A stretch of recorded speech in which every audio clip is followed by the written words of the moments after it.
Okay, maraming salamat po ma'am sa panibagong pagkakataong binigay niyo po sa akin upang makapagpahayag ng salita ng Panginoon sa pamamagitan ng programang ito. At bago po tayo magpatuloy ay tayo po muna ay manalangin. Dakila naming Diyos na makapangyarihan, kami po ay nagpupurit, nagpapasalamat Panginoon sa hapong ito. Pinagkalooban mo po kami ng pagkakataon na makapag-aral ng salita sa pamamagitan ng pahayag ng Panginoon. Dalangin po namin, Panginoon Diyos, nagabayan niyo po kami sa aming pag-aaral. Tulungan niyo po kami maunawaan ng iyong mga salita, Panginoon, at dalangin din po namin na kumilos ka po sa puso ng bawat isa, Panginoon, na makakapakinig ng iyong salita sa hapong ito. Ikaw po, Panginoon, ang aming itinataas at pinapupurihan sa pangalan ng Panginoong Hesus. Ito pong aming dalangin. Amen. Ang ating pong topic sa hapong ito is about integrity. Ang scripture po na ating pong bibigay para sa hapong ito ay makikita po natin sa Proverbs chapter 19 verse 1, yung una. Sabi po dito, "Better is the poor that walketh in his integrity than he that is perverse in his lips and is a fool." In Proverbs chapter 20 verse 7, "The just man walketh in his integrity, his children are blessed after him." And in Psalm chapter 7 verse 8, ang sabi po dito, "The Lord shall judge the people. Judge me, O Lord, according to my righteousness and according to my integrity that is in me." So ngayon nga po ay pag-uusapan po natin about integrity. Alam po niyo po ba that integrity is one of the most important assets that we have, and we must work hard to protect and preserve it. Ito po ay umaabot ng ilang taon para i-build yung integrity sa atin, and yet it only takes seconds to destroy integrity. At doon po sa binasa ko kanina sa Psalm chapter 7 verse 8, makikita po natin dito that David is asking God to judge him according to his righteousness and his integrity. Ngayon, ask yourself this question. If you're standing before God today and you ask God to judge you according to your righteousness and your integrity, ano po kaya ang sasabihin ng Diyos sa inyo?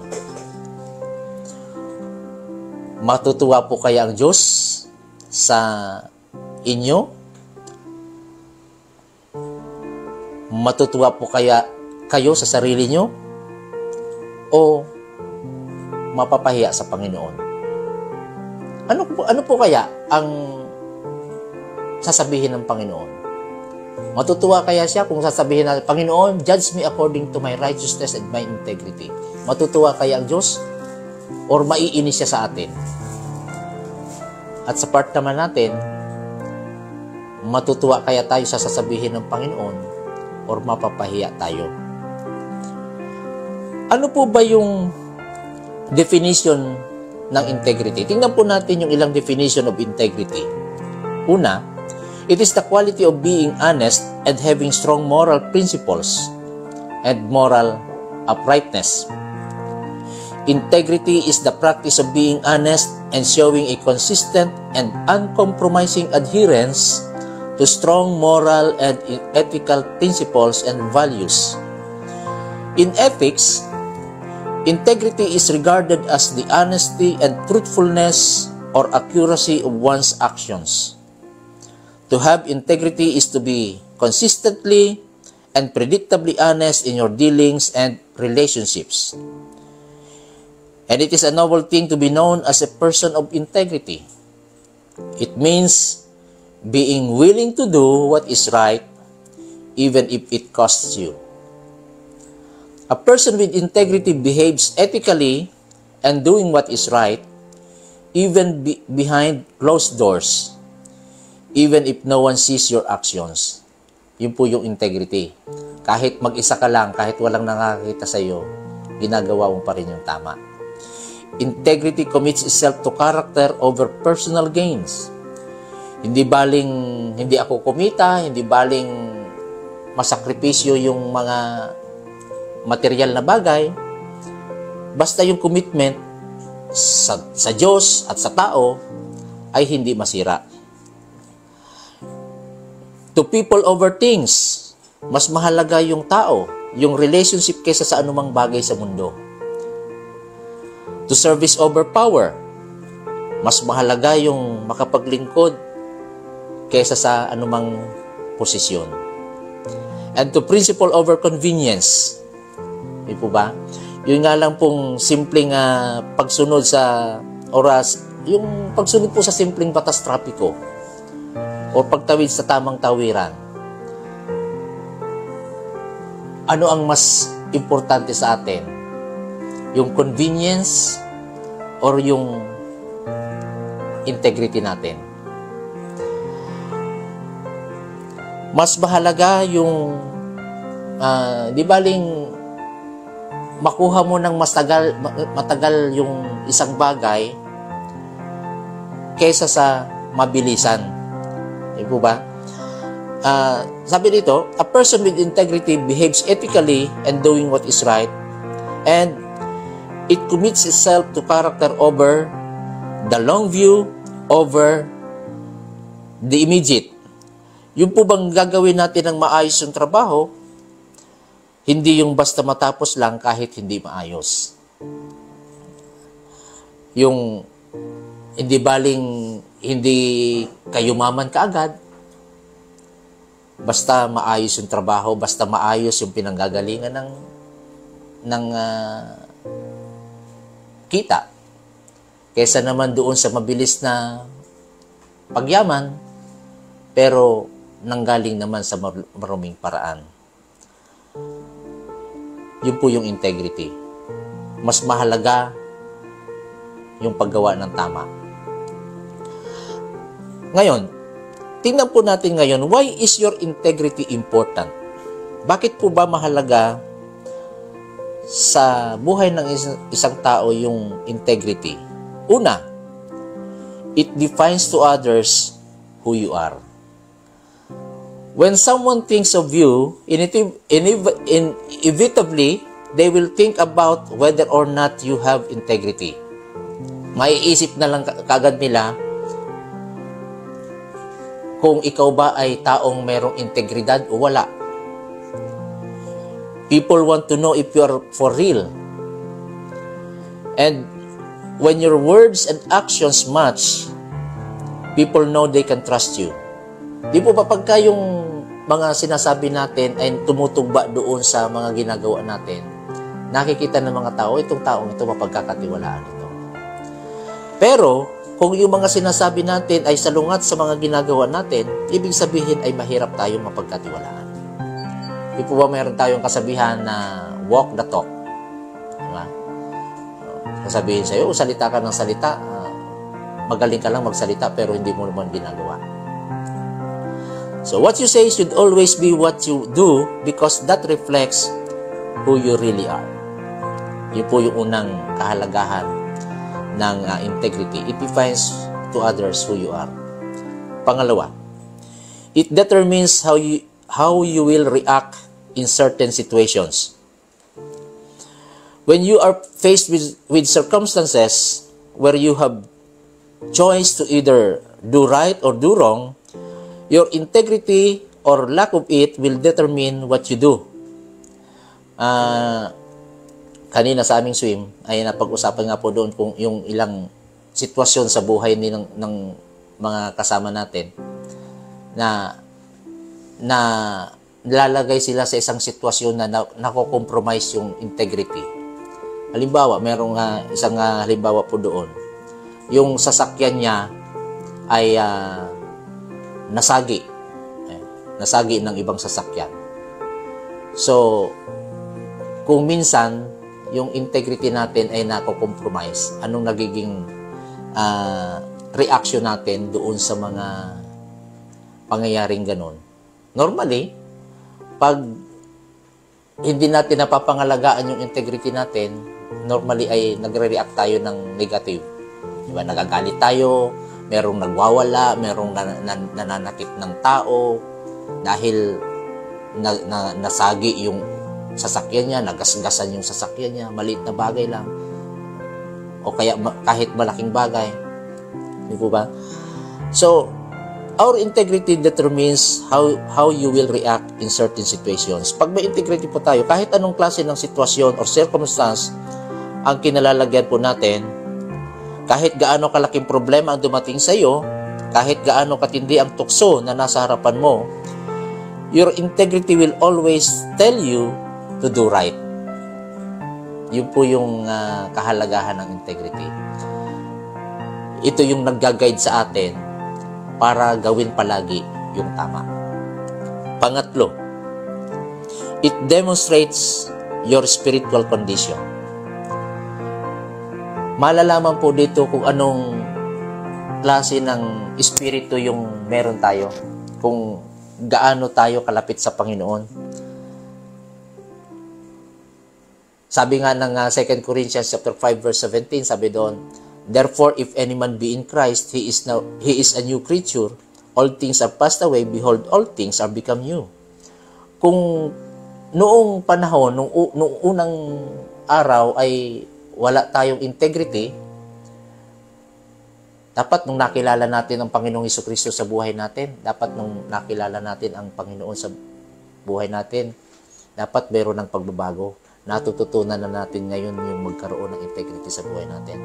Sabi nga ng 1 Corinthians chapter 4 verse 2, sabi doon, moreover, it is required in stewards that a man be found faithful. Kailangan daw po makita sa atin na tayo ay matapat. If you have no integrity, then you have a spiritual problem. Because God wants us to be righteous, to have integrity. Pang-apat, next. If you lack it, kung wala tayong integrity, it can damage your testimony. Di po ba lalo sa mga kapulisan natin, kahit kanino, kahit sinong tao, hindi lamang sa mga kapulisan, kilala ka ng tao, tapos na-compromise yung integrity mo, nasira yung integrity mo, nasira ngayon yung testimony mo. Dati akala nila ang bait-bait mo, napakabuti mong tao, then suddenly nakita nila hindi ka pala ganun sa personal na buhay, sa private life mo pala hindi ka ganun. So, if you lack integrity, it can damage your testimony. Okay? And if someone knows you or knows that you have no integrity, they will certainly not listen to you. Pag nakilala ka ng ibang tao na wala ka nung integrity na yun, hindi sila maniniwala sa iyo. And integrity is crucial for business and personal success. Kung may business ka, pero doon sa business mo na yun ay mayroong pandaraya. Di ba? Imbis na 1 kilong asukal, 1 kilong bigas yung nakalagay eksakto doon sa sa takal-takal, may kulang na 1 guhit o kalahating guhit. Ibig sabihin, mayroong pandaraya. Wala yung integrity. Merong tayong itinatagong defect doon sa product natin, hindi natin sinasabi sa tao.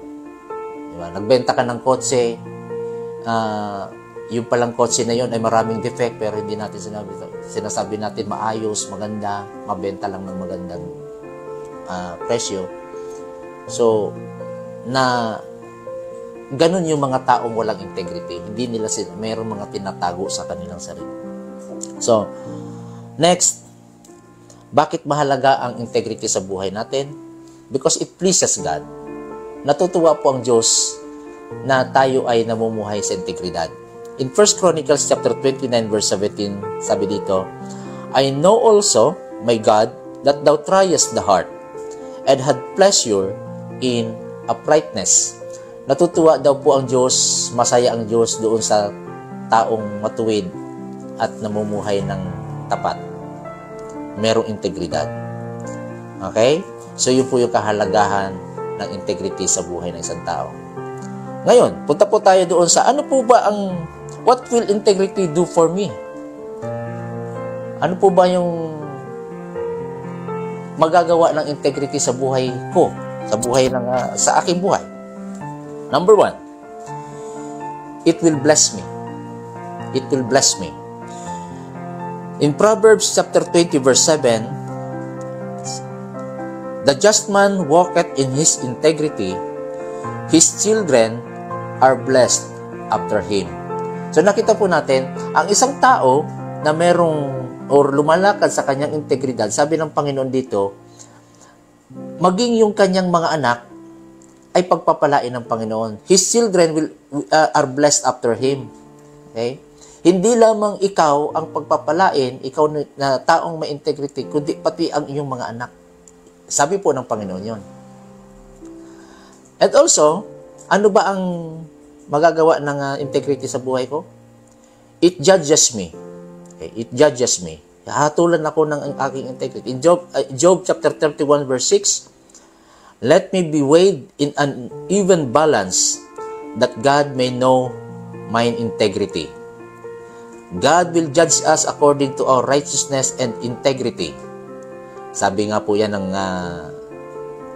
Psalm 7 verse 8. Sabi ni David, judge me according to my integrity. So, hahatulan tayo ng Diyos according to our integrity. Pangatlo, it protects me. It protects me. In Psalm chapter 21 at Psalm chapter 25 verse 21, sabi dito, let integrity and uprightness preserve me. So, integrity will protect us as we venture through life. Diba? Pag ang tao merong integridad, tapat talaga siya, mapoprotektahan siya. Kaya nga, ako naniniwala na di po ba meron tayong merong challenge doon sa mga mga matataas na mga senior officers ng PNP na mag-tend sila ng anong tawag doon? Courtesy resignation. Diba? If you have integrity, hindi ka matatakot. Hindi ka matatakot kasi alam mo na tapat ka sa ginagawa mo, tapat ka sa serbisyo. So, dito may apply natin dito yung sinasabi ng Panginoon na let integrity and uprightness preserve me. Hindi ako matatakot na sumunod, mag-tend ng aking resignation because I know na wala akong ginagawang masama.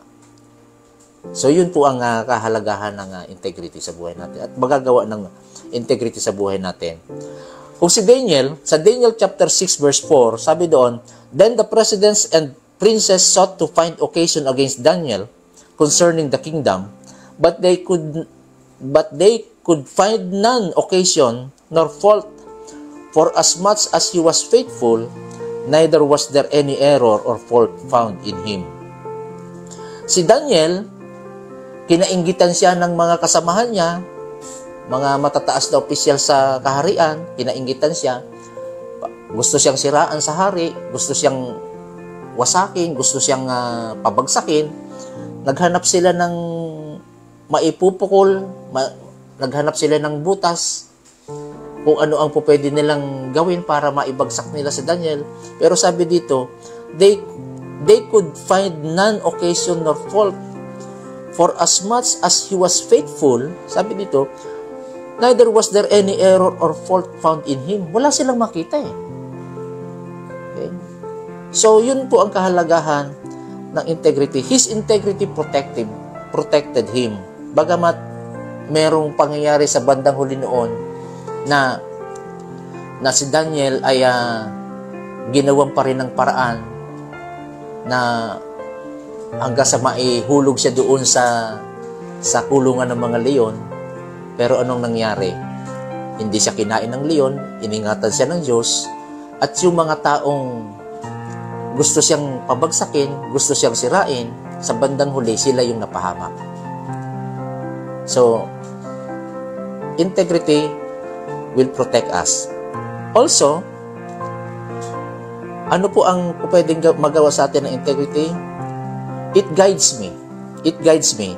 In Proverbs chapter 11 verse 3, the integrity of the upright shall guide them. Our integrity will guide our steps through life. We will not have to worry what to do in certain situations because we always trust in God who will direct us. So, yun po yung integrity. Ngayon, paano po tayo magkakaroon ng integrity? How do I get it? Number 1, live according to the Word of God, the Bible. Mabuhay po tayo ng ayon sa salita ng Diyos para matutunan natin, maipamuhay natin yung integrity sa buhay natin, mapangalagaan natin yung integrity sa buhay natin. We should live according to the Word of God, the Bible. In Joshua chapter 1 verse 8, sabi dito, "This book of the law shall not depart out of thy mouth, but thou shalt meditate therein day and night, that thou mayest observe to do according to all that is written therein. For then thou shalt make thy way prosperous, and then thou shalt have good success." In Psalm chapter 1 verses 1 to 3, sabi dito, "Blessed is the man that walketh not in the counsel of the ungodly, nor standeth in the way of sinners, nor sitteth in the seat of the scornful. But his delight is in the law of the Lord, and in his law that he meditate day and night." In verse 3, "And he shall be like a tree planted by the rivers of water, that bringeth forth his fruit in his season. His leaf also shall not wither, and whatsoever he doeth shall prosper." Pangalawa, dapat natin gawin. How do I get integrity? Live according to the Word of God, and then pursue it with all your heart. Pursue it with all your heart. Spend your life seeking integrity. Desire it as you make every decision. Base your life on integrity. Base your walk on integrity. Be able to say like David in Psalm chapter 26 verse 1, sabi doon, "Judge me, O Lord, for I have walked in mine integrity. I have trusted also in the Lord, therefore I shall not slide." When we walk in integrity, we will not slide backward. We will not lose our direction. Pangatlo, you protect it with all your heart. Bakit kailangan natin protektahan ng buong puso ang integrity? Because you can easily lose your integrity. Sabi ko nga po kanina doon sa umpisa, it takes years to build integrity, and yet, only seconds, you can lose integrity. If you are not careful, if you don't seek it and protect it daily, you may walk away from it. Okay. So, anong kinakailangan natin gawin para maprotektahan natin ang buong puso yon, ang integrity? Sa ating pang-araw-araw na buhay, pakaalalahanan natin ang katapatan. Mag-aral tayo ng salita ng Diyos, makinig ng salita ng Panginoon, at manalangin sa Panginoon. Hingin natin yung gabay ng Panginoon na tayo ay tulungan na mamuhay sa ating integridad. And also, you practice it with all your heart. Practicein po natin. Matutunan natin gawin sa buhay natin. In every decision, in every situation you find yourself in, act with integrity. And also, pray for it. Pray for it. Seek God earnestly that He will let you be a man or woman of integrity. Pray that God would use you to be an example to others of what integrity is all about. Yun po yung dapat na gawin natin. Ipakita natin na sa ibang tao kung ano ba talaga ang integrity sa pamamagitan ng sarili nating buhay. So, bilang pangwakas, if you base your life on God's words and His principles, you will have a life of integrity that can change the world. Yun po yung ating panghuling mensahe para sa hapong ito. And by the way, meron pa. Aligning our life to God's Word will result in spiritual growth, more meaningful relationships, and fewer long-term problems. So, sana po ay nakatulong sa atin yung lesson natin sa hapong ito. Nawa, ang panalangin ko ay ang bawat isa sa atin ay pagsumikapan na mamuhay ayon sa ating integrity. Tayo po ay manalangin. Dakilang Ama, kami po ay nagpapasalamat muli sa hapong ito na kami po ay yung pinaalalahanan na kami po ay dapat na mamuhay sa integrity. Dapat kaming maging matapat, Panginoon, maging matuwid sa iyong harapan. Dalangin po namin, Panginoon, gabayan niyo po kami, Panginoon Diyos. Tulungan niyo po kami na magawa ang nais mong gawin namin. Tulungan niyo po kami, Panginoon Diyos, na mamuhay ng ayon sa iyong mga salita, upang sa ganon, ang katapatan, ang katuwiran, ang kabutihan ay mangibabaw sa aming pang-araw-araw na buhay. Ikaw po ang aming tinataas at pinapupurihan, Panginoon. Sa pangalan ng Panginoong Hesus, ito po ang aming dalangin. Amen. Maraming salamat po.